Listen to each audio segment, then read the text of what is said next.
Good morning. Day 2 of running my dog in the morning for a mile. Success. Welcome to the commute.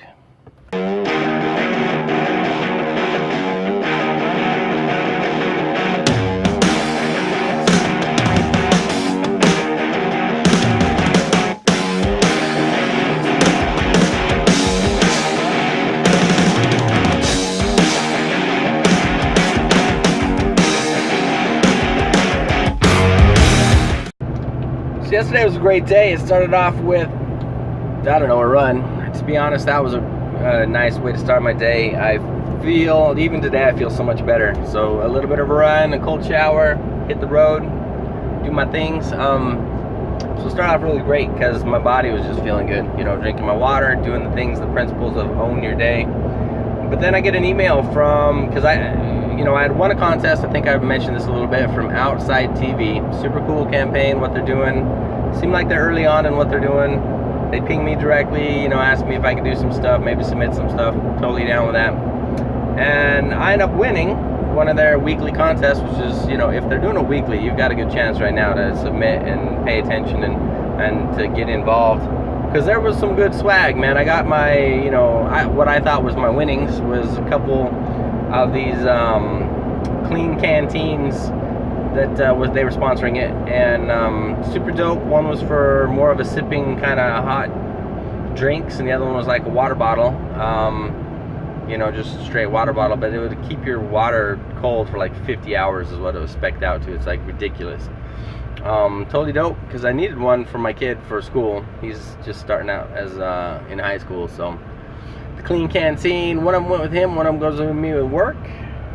Keeps my hot stuff hot, my cold stuff cold. Super dope, clean canteen, thank you.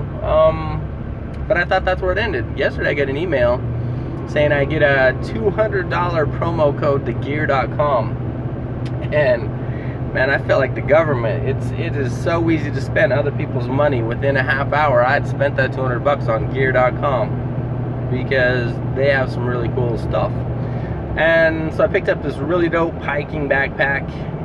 I might use it for road trips and things that because it talks about how it stashes nicely on an airplane and overhead luggage and stuff. And because I don't go camping a lot. If I was back home in the UNAs, with those clothes, I would be hitting high UNAs all the time with my kids. I think that's a great place to be. Totally enjoyed it as a kid. We'd go up there, not see a soul, hike, hang out, have good fish. Good fish stories always, eating a lot of good stuff, and hanging out and enjoying life, or scaring horses because we're pushing rocks off the big bollies up there, and they used to echo and make so much noise. I remember rangers coming to find us once because they're like, "You're scaring our horses," because the crazy noise, those big old mama jama boulders that we were pushing off, was just echoing through the canyon. We may have done that. Possibly. Anyway, so yeah, gear.com, man. You guys, love it. I'll try and send some more props, because people that run contests, contests are cool. We run contests all the time, but people just don't say thanks, man. It's rare. We've had people reach out and be like, thanks, and we totally appreciate you as people that want to sponsor something and be giving out free stuff. Free stuff only goes so far. It's marketing dollars, it's what it is, and you're trying to make people happy, but come on, man. Hit us back, let us know you really appreciate it. Because it is not free to us. So anyway, we had at least one or two people hit us back about some land paddles we did, and I always appreciate somebody to throw something out, spend the time to throw a couple lines together in an email and say thank you. Anyway, gear.com, you guys are the bomb. Like I said, I've posted one thank you. I'm going to do another thank you when I get the stuff in. But yeah, seriously, like with all the political stuff going on right now, I'm like, that's how the government works, man. They'll take your money and they will spend it within a half hour. And partly why I'm Republican is I want less government in my business. And I don't want them, people shutting down my riding areas. I think I covered that once. So at least I was super stoked when Trump got in there, because there's places we like to ride our dirt bikes and do mountain biking and other things, and there's nothing like a Clinton or somebody to come in. And I remember he shut down, I think even George Bush did, to be honest. I'm trying to remember, man. There was a time a good 10 years ago where some big chunks were shut down, and they made them, you know, some federal lands, and just took them over. And that stuff could happen anytime with our dunes and some of the other stuff. I mean, I totally appreciate the folks that have these groups, and they try and push to keep things open, because without the love of people like that, man, the government and the states and tend to just do what they want to do. And you got to care, man. Like this voting season, we got all this talk of the blue wave, red wave, whatever. I mean, you better be voting. It's essential. Gotta vote. Gotta have a voice. At least make it known. So, on that serious note, really, I just wanted to highlight Gear.com and Clean Canteen and Outside TV for all that they do. My love for you is great. You got a heart like my own. I mean, I wanted to do a lot of contests this year, and it kind of, like, it costs a lot of money even to market contests. It's ridiculous the amount of money they're spending to try and get people to enter their contest, to do these things so they can build something and a following and have a lot of fun. So it's, do it, follow it, look for, you know, try and be part of it. That's why they're spending the money, is so that we can all have a good time. And of course they need to make a little money as they go. I mean, it's not socialism where you're just gonna take everything and can do anything you want. They need to make money so they can do cool stuff, and that's what I love about a good company that gives back. Got some swag. I ordered about $1,000 worth of t-shirts, and this year I'm trying to send some out with orders. Not with every order, I'm trying to feel it out, see if people would actually buy them. So I'm looking at design, style, and would people buy a t-shirt from me, and then swag. So if you're cool, if you call in, if you leave feedback, if you make comments, you know, you do things, you interact. That's what I spent the $1,000 on t-shirts for, is to hook you up. So do it. I'm always looking for questions, comments, because on the business side of things, I mean, I sent some stuff out. I'm really interested on where it goes. Everything you do with a big company, I think I talked about this before, takes a long time, because they have tons of stuff in the pipeline usually, and then they stack you in almost 1 to 2 years later. I mean, it's what it is. So there's things I'm working on that I'm gonna be backlogged on and never hear about for quite some time, but I'm gonna try and make some big pushes this year with a lot more people, a lot more opportunities out there. So hopefully some of them trickle back, and we'll see how that goes. But business, man. I talked about Davison and Invent Help now. There's places you could submit your ideas to companies. I did it at the DeWalt website way back in the day, and I swear, and they, you know, they always come back pretty quick with the response of, we've already got something, or we're doing stuff, we're not interested in your idea. And then you're always like, And to be honest, I didn't have it patented. I mean, to spend the money, have a patent, have something in there, not only do you have to match what they want with your patent so that they feel like they have to come to you, versus just say, oh, we've got ideas like that, we don't, you know, we're not interested in yours. Because a big company really doesn't care about your one idea, or thinking, making you happy and coming back to them with more ideas. Some of these smaller companies, absolutely they do. They want that good relationship, so the next good idea you have, you bring to them too. And it's this mutual beneficiary symbiosis, isn't that what it's called, where you both parties need each other to thrive. So I've got some stuff like that out there with some bigger companies this year. But I was gonna make note of another thing that I use. It's called Edison Nation. Questionable about that as well, because I've submitted some stuff, and to be honest, they try and make it look like a platform where you don't need a patent, all it needs to be is an idea.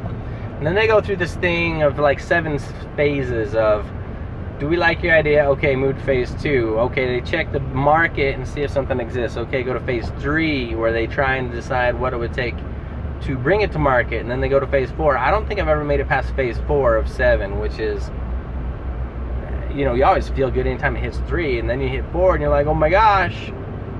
But, you know, I haven't spent a lot of money. It costs $25 to submit your idea to different categories, different companies that say they're looking for stuff specifically in a kitchen or home and garden or something with kids or whatever. And so you try and think of something that fits their niche and that they might be interested in, like as seen on TV.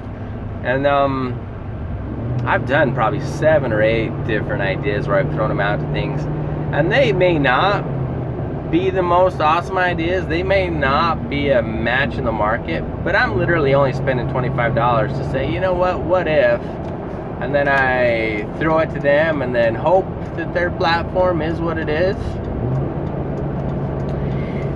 And that they're really looking for people with good ideas and some content, and that they'll help get it to market because they want good ideas to sell and to be able to do what they're doing, or they're just looking for good ideas and then they just do what they do anyway. I don't know. I'm feeling that out. They sort of put little success stories on there of people that were able to get there. I haven't researched them to be like, you know what, where did these people with their ideas start? Was it from just a general submission? Was it they already had a patent and then they decided to come to them? Or, because I've always looked at the whole reason to even use that platform is you're not going to invest tons of money in something. You're able to throw out an idea really quick and then maybe it sticks. But anyway, keep that in mind for you entrepreneur and idea guys that have so many good ideas. Edison Nation, like Thomas Edison, I don't know if there's a real tie-in. I think there's supposedly some tie-in to the actual Edisons. So check it out. And then there was another platform, Make 48. They hit me up, and it looked like a lot of fun. So you have teams, you submit, kind of like Shark Tank, where you say, this is our team, this is what we do, this is who's on it. And then they select you, and then they come there, and then you actually don't even know what you're gonna do until you're there at the contest, where they give you 48 hours, that's why it's called Make 48, is that, okay, we've given you an idea, or a concept, or a theme, and go, right? So then all the teams are throwing together, rapid prototyping, designing, making whatever they can do within that 48-hour window. It looks super fun. If I wasn't so busy, I would totally take my kid there. Got people that just aren't paying attention. And I would have him be on my team because I think it's important that we, you know, teach a kid how to do everything that I'm doing. So I'm always trying to make him think and solve problems on his own, because sure, a kid can come to you and you can do it, but I'm always like, so did you even think about it before you came to me? And maybe I'm not the best at try to do that in the right way, let's say. It'd be like, you know, because I'm always like, did you come to me, or did you think about anything, or ask me an educated question? Granted, he's still pretty little, but I do love when people have an educated question. They think about something and then they come to you after they've thought about it and pose things to you, versus just the open-end question of, I didn't put a lot of thought into it, what do you think, or what should I do? But I would love to go do that, hang out with my kid. Or, you know, as my other kids get older, I've got a 6 and a 2-year-old, as they get older, I would love to do it with them too. It's fun to see the entrepreneurial